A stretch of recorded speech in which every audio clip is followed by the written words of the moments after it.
তায়েফ থেকে মহানবী সাল্লাল্লাহু আলাইহি ওয়াসাল্লাম যখন বের হয়ে আসলেন, তখন দেখলেন এক টুকরো মেঘ তাকে ছায়া দিচ্ছে। তিনি খেয়াল করলেন মেঘের উপর জিবরাইল আলাইহিস সালাম আছেন।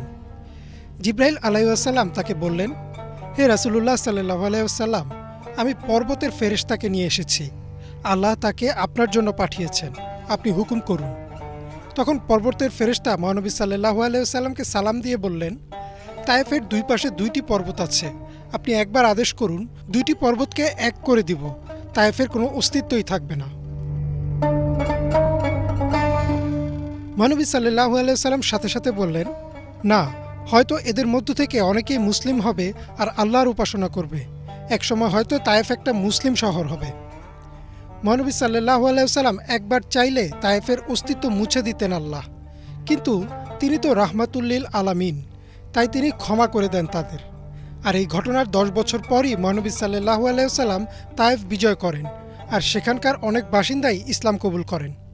শুধু তাই না, পরবর্তীতে যেখানে মহানবী সাল্লাল্লাহু আলাইহি ওয়াসাল্লামকে পাথর মেরে রক্তাক্ত করা হয়, সেখানেই একটা মসজিদ নির্মাণ করা হয় এবং বর্তমান সময়েও সেই মসজিদে এক আল্লাহর উপাসনা করা হয়।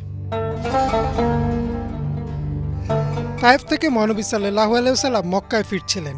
রাতে তিনি মক্কার বাইরে এক জায়গায় আশ্রয় নিলেন। জনমানবহীন মরুভূমিতে যখন তিনি রাতে তাহাজ্জুদের নামাজ আদায় করছিলেন, তখন একদল জিন সে রাস্তা দিয়ে যাচ্ছিলেন। তারা মহানবী সাল্লাল্লাহু আলাইহি ওয়াসাল্লামের নামাজে পড়া কোরআন শুনে থমকে গেলেন। তারা একে অপরকে চুপ থাকতে বলে। মনোযোগ দিয়ে কোরআন শুনলেন তারা। মহানবী সাল্লাল্লাহু আলাইহি ওয়াসাল্লামের নামাজ ছিল 2 থেকে 3 ঘন্টার মতন লম্বা। তারা পুরোটা সময় সেখানে দাঁড়িয়ে থেকে কোরআন শুনলেন। এই ঘটনাটা আল্লাহ সূরা আহকাফে বর্ণনা করেন।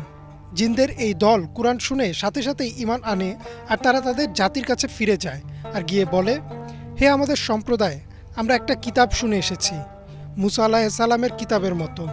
এই কিতাব মানুষকে সঠিক পথে ডাকছে। হে আমাদের সম্প্রদায়, তোমরাও আল্লাহ ও তার রাসূলের উপর ঈমান আনো, যেমন আমরা এনেছি। তাদের এই আহ্বানে আরও বেশ কিছু জিন ইসলাম ধর্ম গ্রহণ করলেন। এরাই ছিলেন প্রথম মুসলিম জিন। এরপর বেশ কয়েকবার এই জিনেরা মক্কায় আসেন। তারা মহানবী সাল্লাল্লাহু আলাইহি সাল্লামের কাছ থেকে শিক্ষা গ্রহণ করেন।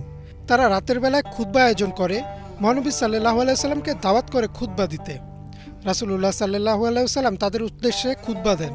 তাদের হালাল খাবার, এক আল্লাহর পরিচয়, ইসলামের সৌন্দর্য, বিধিনিষেধ সব শিখিয়ে দেন।